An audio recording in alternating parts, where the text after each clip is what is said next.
What happened, people? You know the feeling you get when you work hard all day and you finally get to come home and sit back and relax. The weight that come off your shoulder. For me, it's the same way I feel when I run into an ex-Jamaican or have one of my Jamaican friends call me on the phone.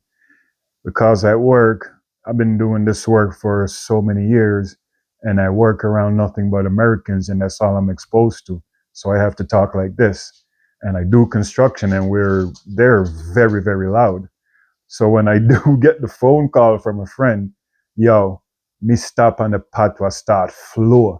And everybody stopping and looking like, where am I say, where am I say? Or if I'm out in the road and I meet another Jamaican, yo, it's such a good feeling. How you feel about that?